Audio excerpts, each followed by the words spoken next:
Olá, povo de Deus, terça-feira, 25 de julho de 2023, São Tiago Maior, 16ª semana do tempo comum.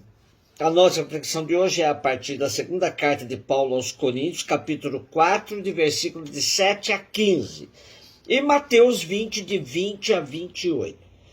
Irmãos, trazemos esse tesouro em vasos de barro, para que todos reconheçam que este poder extraordinário vem de Deus e não de nós.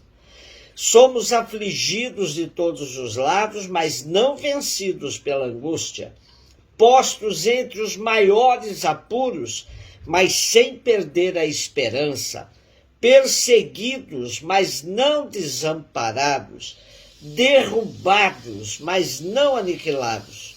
Por toda parte sempre levamos em nós mesmos os sofrimentos mortais de Jesus, para que também a vida de Jesus seja manifestada em nossos corpos.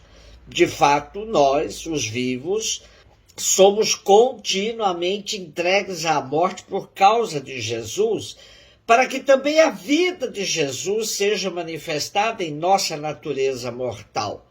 Assim, a morte age em nós enquanto a vida age em vós, mas sustentados pelo mesmo espírito de fé, conforme o que está escrito: eu creio e por isso falei, nós também cremos e por isso falamos, certos de que aquele que ressuscitou o Senhor Jesus nos ressuscitará também com Jesus e nos colocará ao seu lado juntamente convosco. E tudo isso é por causa de vós, para que a abundância da graça em um número maior de pessoas faça crescer a ação de graças para a glória de Deus. Somos continuamente entregues à morte. Assim se expressa o apóstolo Paulo frente à atmosfera de perseguição que todos os cristãos viviam no primeiro século da nossa era. Essa experiência conectava todos os cristãos com a experiência sofrida pelo próprio Cristo. Levamos em nós os sofrimentos mortais de Jesus. O primeiro dos 12 martirizado, Tiago, é testemunha literal de tudo isso que Paulo escreve. Há nas palavras de Paulo uma certeza de que os cristãos estão no caminho certo, e por isso ele expressa uma esperança inabalável, apesar de todos os apuros pelos quais passam. A fé na ressurreição faz com que os seguidores de Jesus tudo suportem. Quando os sofrimentos advêm das lutas para a implantação do reino, do projeto do reino, revelado por ele. Afligidos de todos os lados, mas não vencidos pela angústia. Postos entre os maiores apuros, mas sem perder a esperança. Perseguidos, mas não desamparados. Derrubados, mas não aniquilados. Porque a promessa da ressurreição há de se realizar para todos os que não guardam suas vidas, mas as doam por causa do reino. A convicção de que nossas causas valem mais que nossas vidas é o grande elemento motivador dos mártires. Quem recebe a graça de derramar o sangue por amor de Cristo e dos irmãos, pode dizer com verdade que leva em si a morte de Cristo, mas também o pode dizer quem vive serenamente a radicalidade evangélica no seu dia a dia. A palavra do mártir é significativa e eficaz porque a eloquência da palavra junta a do sangue derramado.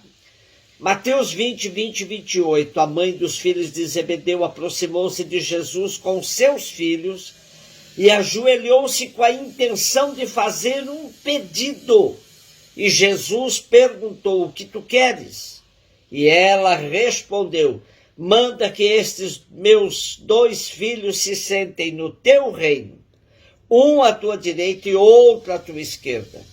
Jesus então respondeu-lhes: não sabeis o que estáis pedindo. Por acaso podeis beber o cálice que eu vou beber? Eles responderam: podemos. Então Jesus lhes disse: de fato, vós bebereis do meu cálice, mas não depende de mim conceder o lugar à minha direita ou à minha esquerda. Meu Pai é quem dará esses lugares àqueles para os quais ele os preparou. Quando os outros 10 discípulos ouviram isso, ficaram irritados contra os 2 irmãos. Jesus, porém, chamou-os e disse: vós sabeis que os chefes das nações têm poder sobre elas, e os grandes as oprimem. Entre vós não deverá ser assim. Quem quiser tornar-se grande, torne-se vosso servidor. Quem quiser ser o primeiro, seja vosso servo. Pois o Filho do Homem não veio para ser servido, mas para servir e dar a sua vida como resgate em favor de muitos.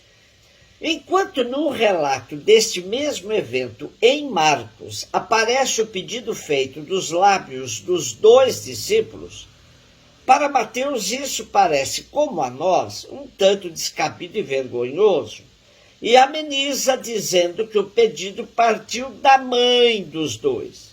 Porém, quem responde que está disposto a participar do sofrimento do mestre são os 2, deixando claro que era a ambição deles mesmo. E pior ainda, revelam que não entenderam nada dos ensinamentos de Jesus.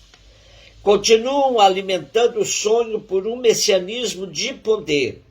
Por mais que Jesus tivesse insistido que seu poder é serviço, os discípulos ainda acreditam que haverá um momento em que Jesus se sobreporá a todos. E neste momento Jesus se sentará no trono para reinar. E eles querem um lugar para cada um à sua direita e outro à sua esquerda. Quando Mateus escreve o seu evangelho, o martírio já se cumpriu em Tiago, mas não em João. O cálice ao qual Jesus se refere é o da paixão. E sabemos que existe paixão sem chegar ao martírio. Por outro lado, aqui temos um exemplo claro que nem tudo o que pedimos nos é concedido, como também nos ensina Paulo. Não sabemos pedir como é devido. Para esclarecer que seu reino é de outra ordem, Jesus o contrasta com os poderes civis e deixa claro que nas comunidades deve vigorar o seu modelo de exercer o poder, que é serviço, que é dar a vida como resgate de muitos.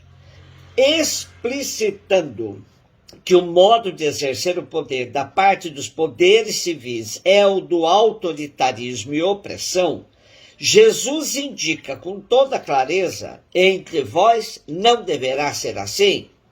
Seus seguidores deveriam dar o exemplo buscando o último lugar e nunca o primeiro. Mensagem que São Carlos de Foucault entendeu acertadamente, afirmando que desejaria em sua vida buscar sempre o último lugar, embora soubesse que esse lugar já estava ocupado por nosso Senhor. Podemos, ao som de entre vós não deverá ser assim, analisar nossas opções no seguimento de Jesus. Quantas vezes devemos pensar entre nós não deverá ser assim? Não imitar os que buscam o poder, fugir da ostentação, dizer um sonoro não ao mundanismo espiritual, que, segundo o Papa Francisco, se esconde por detrás de aparências de religiosidade e até mesmo de amor à igreja, mas na verdade se está buscando a glória humana e o bem-estar pessoal, dizendo estar glorificando o Senhor. Buscar servir e o último lugar contrastam com o exibicionismo litúrgico e com a atração pelas dinâmicas de autoestima e de realização autorreferencial.